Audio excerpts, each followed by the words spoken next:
Thank you for taking the Yoga Hip Fix workshop.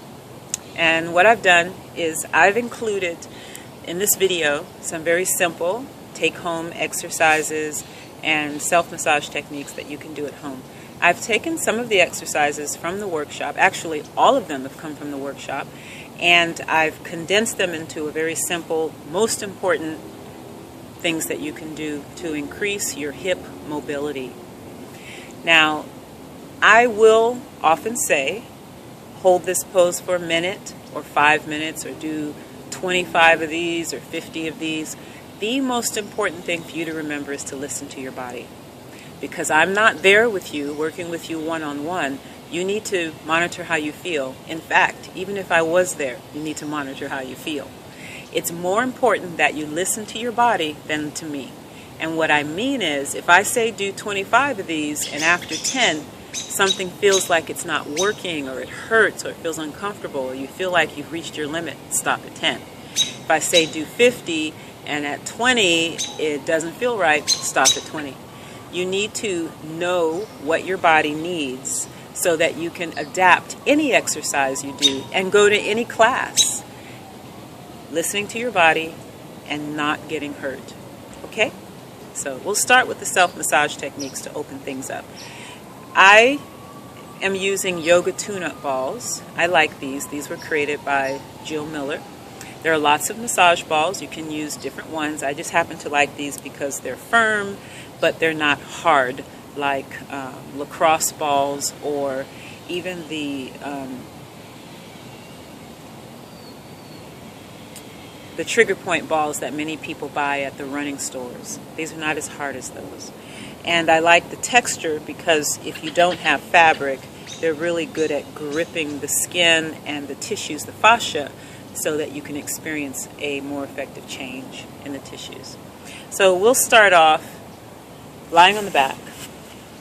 And this is a good basic thing that you can do every day and see a difference in your hip mobility. There was a lot that we did in the workshop, but let's do this every day.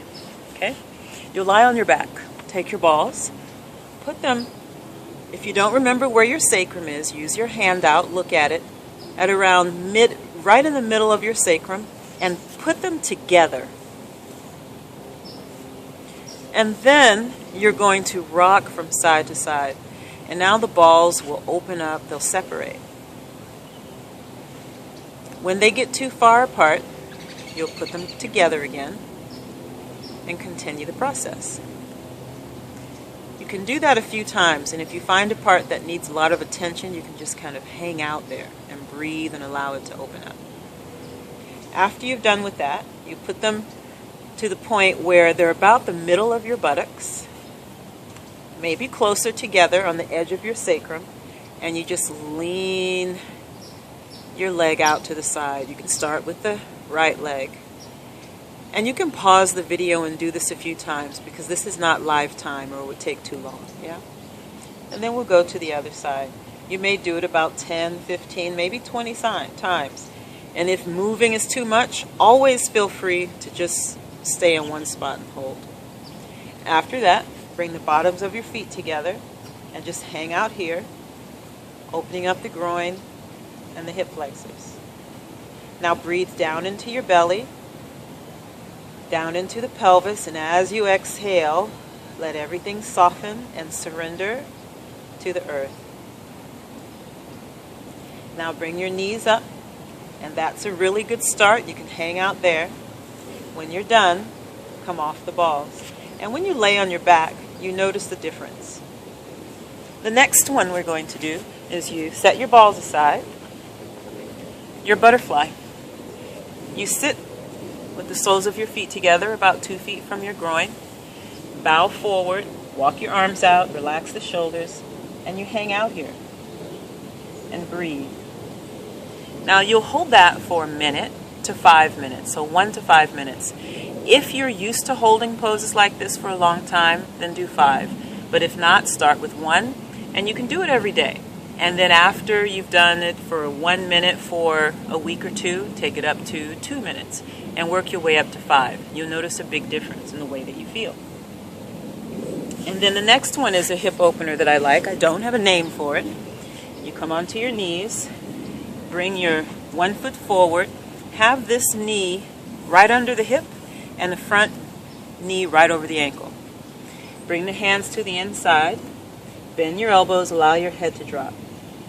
If you have a yoga block, rest your elbows on blocks, let your head drop. You can even rest your head on a block. And you relax. Again, 1 to 5 minutes and hold. From here in your transition, you'll move your front foot forward and you'll go into that more familiar lunge that you're used to. Pull your shoulders back and just hang out here. Now, right now, one hand is on the other side of each foot. My foot is framed by my hands. Squeeze your back buttock here and it will help to open up this joint capsule. And again, 1 to 5 minutes. And you switch legs. And you do them both, you switch sides. Now for the next one, come down, face down, on your elbows. Relax, squeeze your buttocks and then relax them. Now try and keep them relaxed as best you can. Bend your knees, separate the knees a little, and then move your legs like windshield wipers. Cross the ankles, open the legs.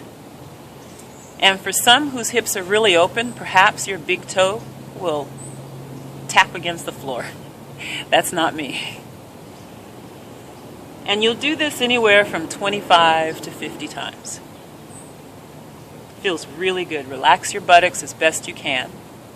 You can do them faster if you want, as long as you relax while you do it. Sometimes people like to just hang out here for a bit, and then open up and hang there for a bit. And then next, bring your knees together. Flex your feet. Stack your hands and put your forehead on your hands. Press one heel up and then the other.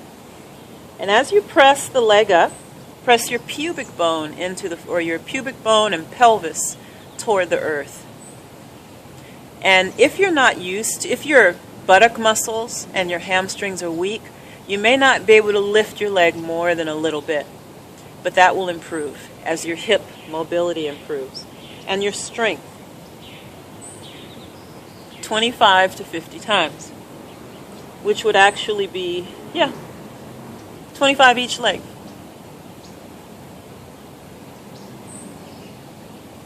And then afterwards, separate the knees a little and crisscross. Go back and forth between the two movements 3 times. And you'll notice a difference even the second and third time around each time you do it. When you're done, come into a wide knee child's pose so your big toes touch, knees open wide. Bring the head down and just relax. Breathe into your lower back. Breathe into your kidneys.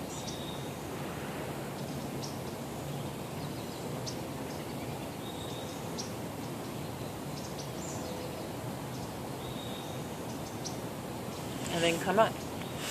After that, rest on your back for a few minutes and feel the effects in your hips. Just get really grounded and feel the effects of what you've done. That would be your daily hip opening routine. I suggest you do it every day and you will notice a difference. Even if you spend only a few minutes, you can even do it after an intense workout or as a warm-up to any other yoga class that you're going to take. All right? Thank you.